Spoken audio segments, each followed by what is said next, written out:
Caravaggio signed only one painting, with the blood flowing from the cut throat of a condemned man. He has left us 3 self-portraits, one as a boy, pale and emaciated, eaten up by malaria, one at the age of 30, as he witnesses a murder, one in the last few years of his brief life, as a scarred and decapitated giant. From Milan to Rome, from Genoa to Naples, from Sicily to Malta, he frequented both the halls of princely palaces and the prisons in an adventurous life that ended in drama. But above all, in the 2 decades before and after the year 1600, he painted a series of masterpieces that changed art history. With Caravaggio, we are no longer spectators, but the eyewitnesses of action taking place before our very eyes, action that involves us directly.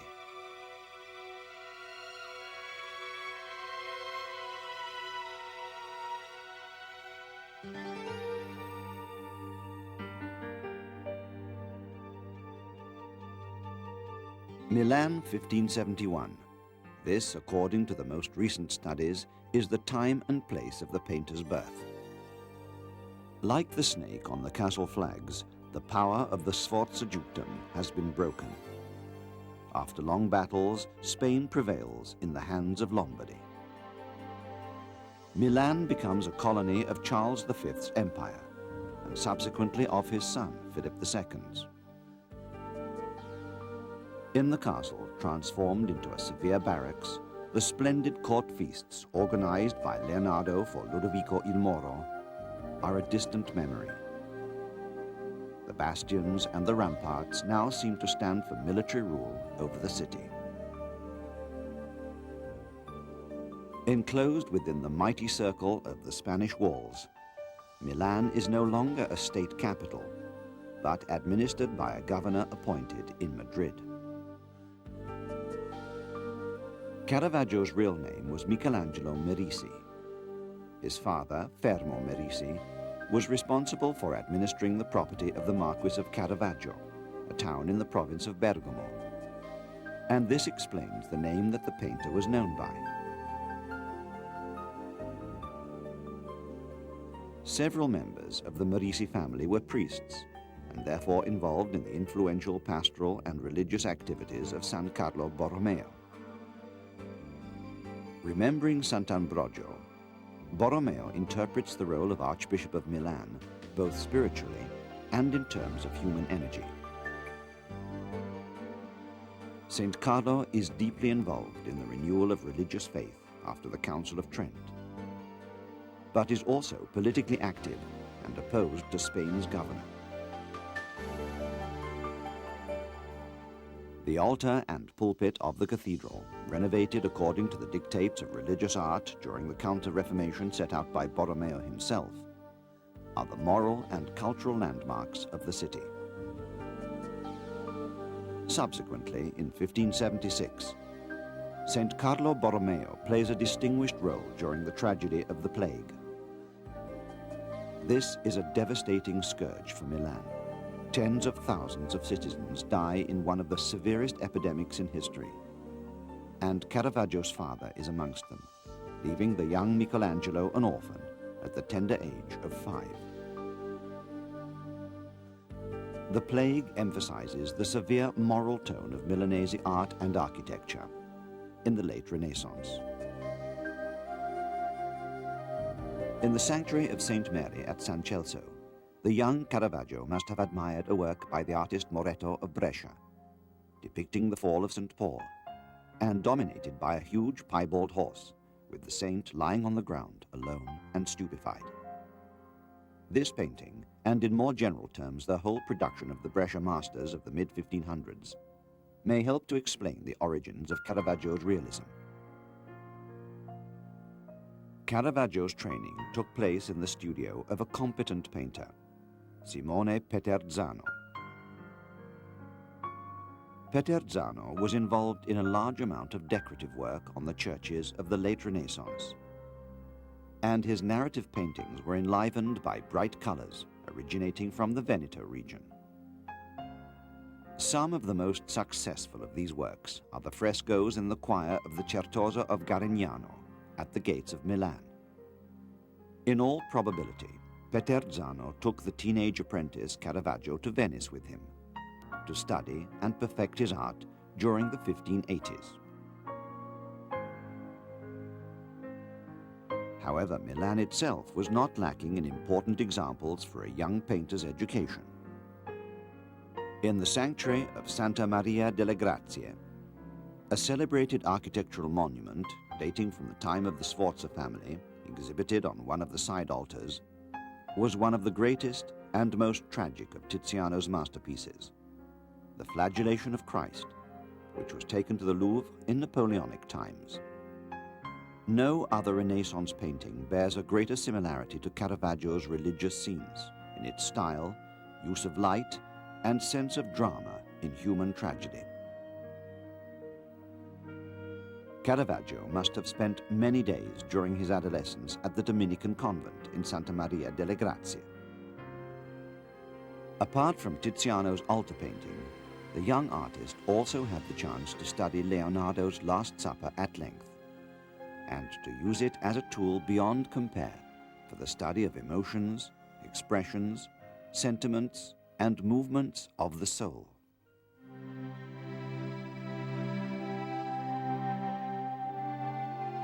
Soon after his 18th birthday, around 1590, Caravaggio left Milan to go down to Rome. He was never to return to his native city. The Eternal City was experiencing a period of impressive building and urban development. The Renovatio Urbis, set in motion by Pope Sisto V, required an army of sculptors, decorators, and builders. There were mighty works to be done: additions or renovations to ancient basilicas, the completion of St. Peter's, the enormous effort of raising Egyptian obelisks in the main squares, a task directed by Domenico Fontana, the architect from the Canton Ticino, who was a favorite of Sisto V.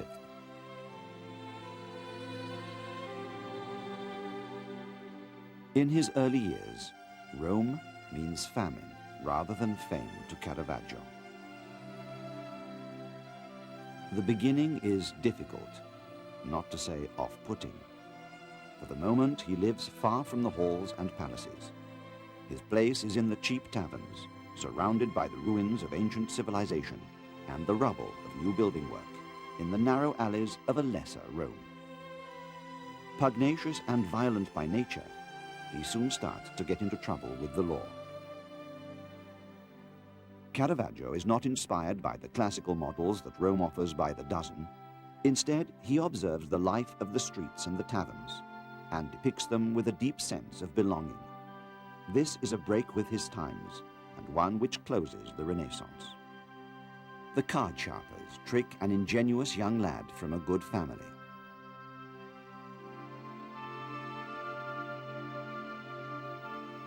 The smiling gypsy girl reads the palm of an innocent young man, while at the same time slipping the ring off his finger. 4 young lads of easy virtue, encountered in a back alley somewhere, start a concert. A curly-haired lad spends his fair adolescence carrying sumptuous baskets of fruit. A pallid, bloodless youth, perhaps Caravaggio himself when he had malaria. A plump boy with garlands of vine and leaves, dressed up as Bacchus, swirls the wine in a broad glass, giving Caravaggio the opportunity to show his remarkable talent for the depiction of reality.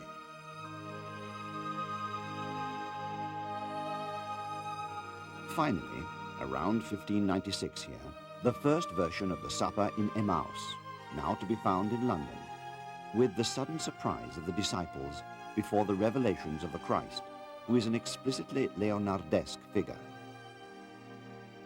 The table is decorated with another amazing basket of fruit, accompanying the roast chicken.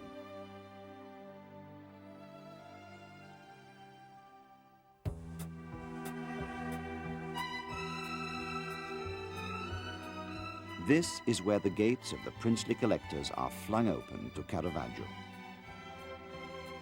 The Doria Pamphili Gallery in Rome has kept the appearance of a sumptuous Baroque gallery.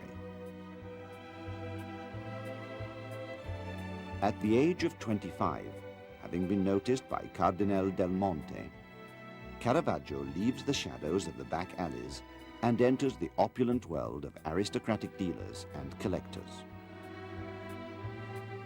Educated cardinals and art critics wonder about the new style of the young painter from Lombardy, who paints some of his most poetic works during these few years.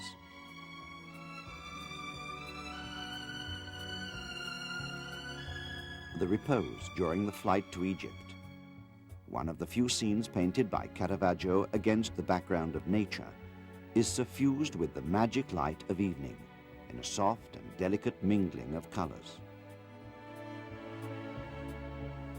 The day is fading to the sound of the viola, played by the White Angel, as St. Joseph holds the music. Even the winged viola player becomes a real-life character in this miraculous moment, where the human and the divine meet. The human and the divine meet again in the Magdalene. Caravaggio is supposed to have used a girl from amongst the common people as his model, transforming her into the penitent Mary Magdalene by the simple addition of jewelry scattered on the ground.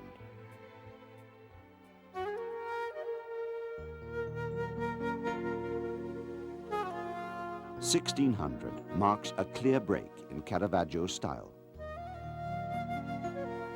Up till now, the painter had produced almost exclusively medium-sized canvases, with few figures and mainly on non-religious themes. Now he has a completely new opportunity, that of creating the vast canvases for the Matteo Contarelli Chapel in San Luigi dei Francesi. It is not an easy beginning. The first version of St. Matthew and the Angel is refused because the realism is considered too brutal, and the artist has to produce a second, more elegant version, based on the exchange of gestures and looks between the evangelist and the heavenly messenger. In the scene of Matthew's calling, St. Matthew is seated at a long table in a bare room between the debt collectors and the bodyguards. A ray of light cuts across the scene, dwelling on the bright uniforms of plumed young soldiers and on the greedy hands of the callous and grasping tax collectors.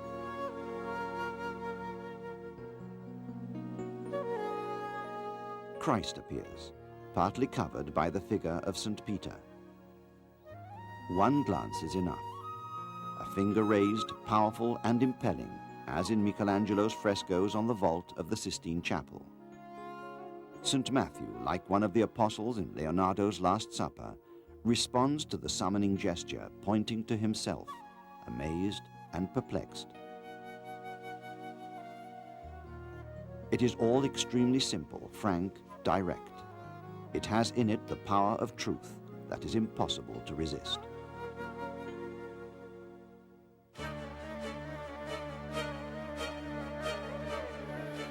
The martyrdom of St. Matthew is depicted as a brutal execution, with an executioner bursting into the church to run his sword through the priest, so that he tumbles down the steps of the altar during the Mass. The murderer shouts.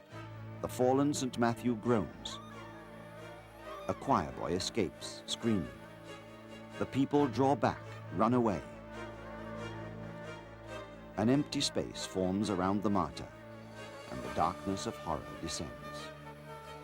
From above, a solitary angel appears, holding out a branch of palm, which is the symbol of martyrdom and the saint's entry into heaven. In the back left-hand corner, a pale 30-year-old man can be seen. It is Caravaggio, whose presence signifies his role as eyewitness to the event.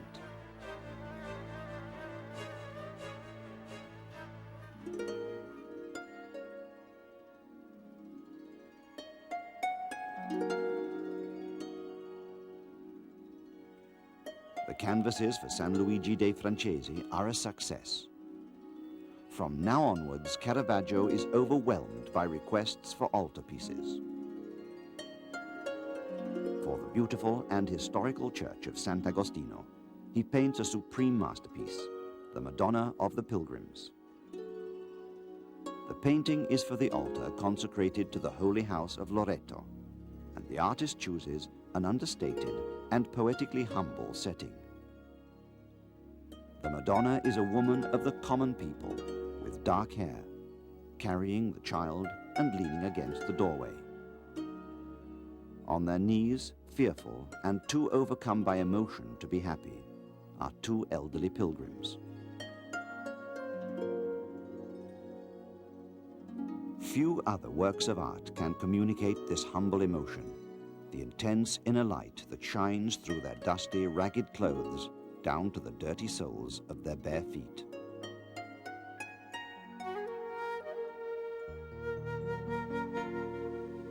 Of course, the true human quality and the chiaroscuro of Caravaggio's work may seem poles apart from aristocratic classicism, almost a luminous summing up of the entire history of painting, from ancient times up to the Renaissance. And it was introduced at the same time as the Bolognese Annibale Carracci arrived in Rome around 1590. But whilst Caravaggio struggled to make ends meet, Annibale went straight to the top. Backed by his deserved fame as a painter and man of culture, he receives the most prestigious of commissions for a painter, for decoration of the majestic gallery in the Farnese Palace.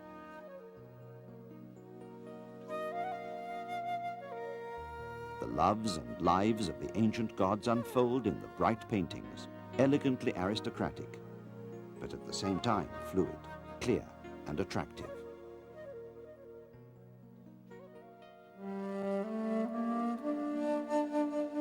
Tiberio Cerasi, owner of a chapel in the church of Santa Maria del Popolo, has the merit of bringing together two styles that are radically different. Annibale Carracci paints the Assumption over the altar, whilst Caravaggio is responsible for the side panels.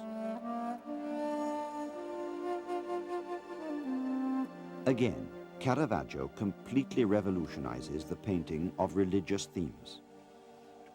The paintings depict, with no accompaniment by exalting angels, the culmination of the lives of St. Peter and Paul. These are human dramas, deeply mystical, where they are most concrete and tangible. St. Paul does not fall from his horse on the road to Damascus at the head of a Roman legion. The miracle happens in the shadows of a stable, watched by a single, elderly stable hand, while the great horse fills the scene almost completely. Even more stark and terrible is the crucifixion of St. Peter, with his head hanging downwards. No one watches the execution. 3 guards struggle to raise the cross, and Caravaggio almost seems to pity the unlucky men for their hard and dirty work, whilst St. Peter, his hands and feet pierced by long nails, looks around him with a stupefied expression, in search of an impossible sign of help. The crescendo continues. For the church of Santa Maria in Vallicella, a true artist's workshop for Baroque Rome, Caravaggio paints the monumental burial of Christ, today in the Vatican galleries.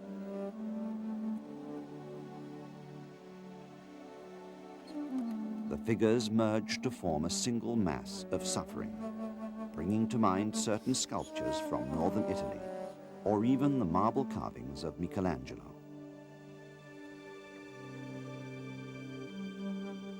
And there is also a work commissioned for the Basilica of St. Peter's, a Madonna for the footmen's altar.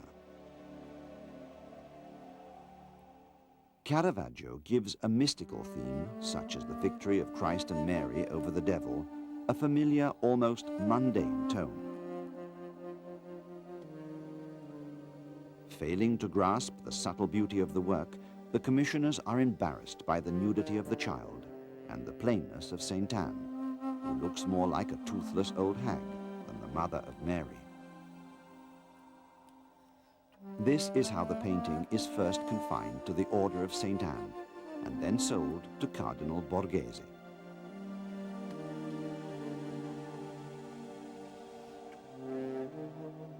(1606). Two scandals unceremoniously end Caravaggio's career in Rome.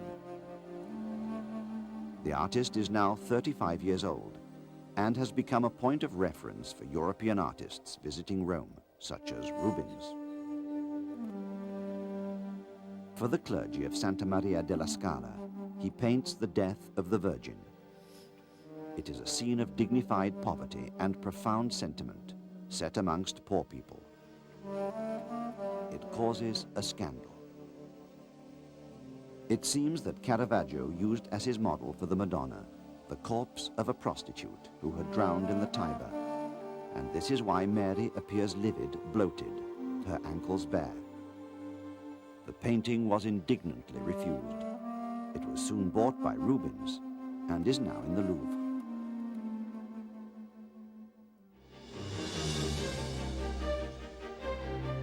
Even more serious were the events of one May evening.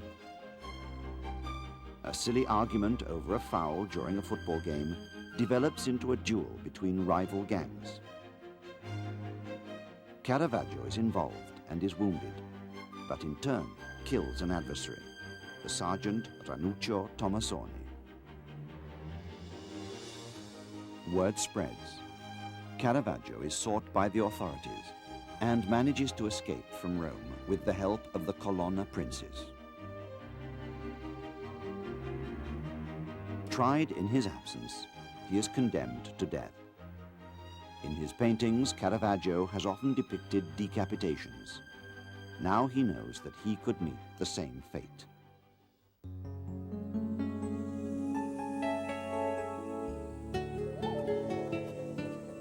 After a brief stay at Zagarolo, Caravaggio takes refuge in Naples.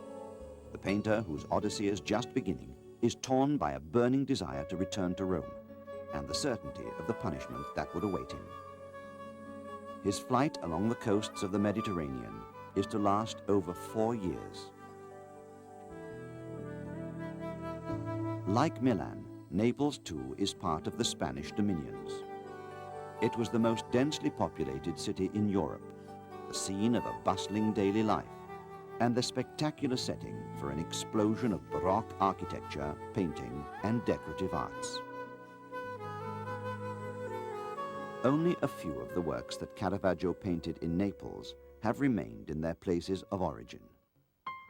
The most striking of them is the complex altarpiece depicting the 7 works of mercy, set in the rich interior of the Pio Monte della Misericordia community.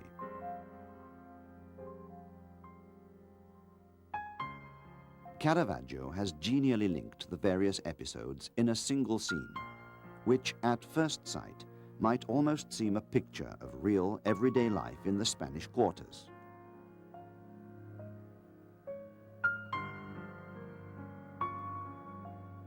Supported by 2 acrobatic angels, the Madonna smiles down on the scene below, which is particularly full of movement due to the absence of a single central focus.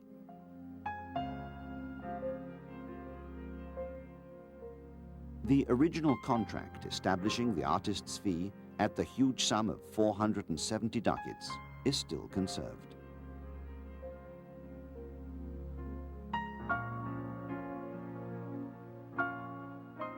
Another work that is characteristic of Caravaggio's first stay in Naples, which covered the whole of 1607, is the Flagellation of Christ, created for the great church of San Domenico Maggiore. Perhaps this tragic circle of guards, setting upon Christ, who is tied to a pillar and sculpted by shadows, contains old memories of Tiziano's altarpiece, which Caravaggio saw as a young boy in Milan. After producing this latest masterpiece, the artist sets sail. A prestigious stay awaits him, but yet again, one that is to end dramatically.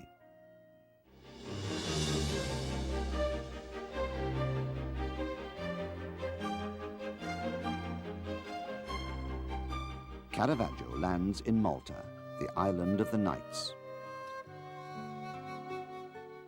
Driven out of Rhodes, which was taken by the Turks at the beginning of the 16th century, the Knights of St. John transform Malta into an impressive stronghold.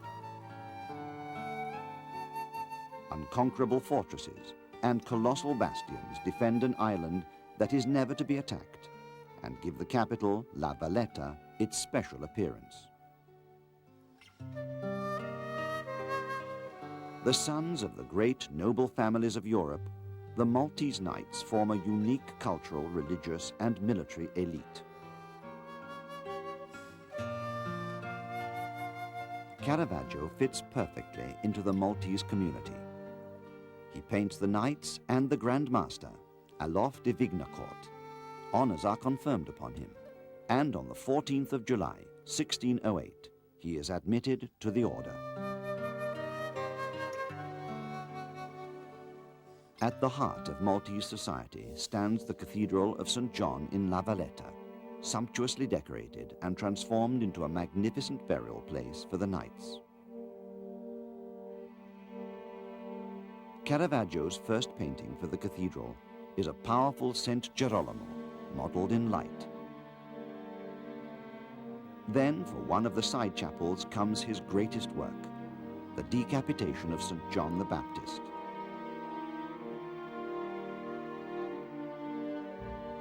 The scene is set in the early morning, with a pale light filtering through into a squalid prison courtyard. St. John has fallen to the ground, his neck severed by the sword. But the height of horror is that the execution has not been completely successful, and the executioner, following the orders of an officer, is preparing to deal the fatal blow. Two horrified women prepare for the pious task of recomposing the corpse, while two fellow prisoners peer out of a window.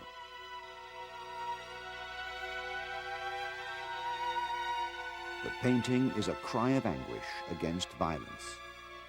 Caravaggio, who we must remember had been condemned to death for murder, has identified himself with the figure of St. John to such an extent that he traces his signature in the blood that flows from the wound.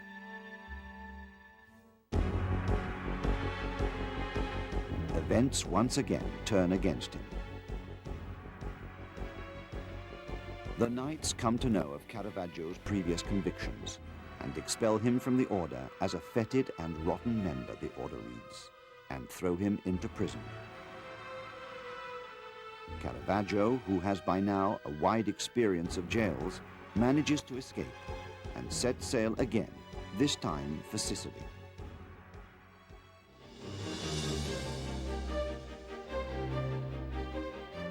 Caravaggio's route through Sicily runs through Palermo, Messina, and Syracuse.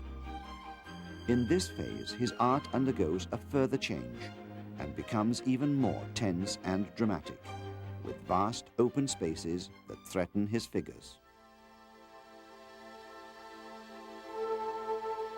The stay in Syracuse is particularly inspiring. Caravaggio visits the archaeological remains of the Greek city and is struck by the Latami, the great caves opening behind the Greek amphitheater.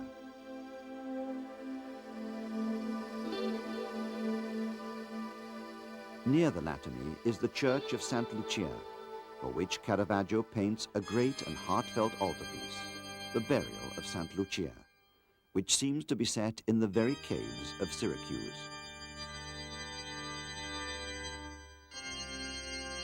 All the figures are crowded into the lower part of the canvas. The corpse of the saint is right against the bottom edge. The whole of the upper part of the painting is an immense, mysterious open space, towering and threatening like a silent destiny above the heads of men. Caravaggio spends about 1 year in Sicily. Setting sail from Messina, he returns to Naples on the 20th of October, 1609. Caravaggio's second stay in Naples is marked by some beautiful works and by new misadventures. Amongst his masterpieces are the Martyrdom of Sant'Ursula, a key work for understanding the mixture of brutality and stupefaction, blood and sadness that characterizes all his later works. The artist is waiting for a pardon from the Pope. For the moment, however, he cannot return to Rome directly from Naples. He will have to pass through the ports of the Grosseto area, which is a Spanish protectorate. Meanwhile, the fights continue. In a tavern brawl, Caravaggio is wounded and disfigured. Perhaps it is the very wound received in Naples that reappears on the forehead of Goliath in his last macabre self-portrait. In his David, with the head of Goliath, a raw and bitter loneliness can be felt. The only trace of pity seems to come from the killer himself, who holds the defeated giant's severed head.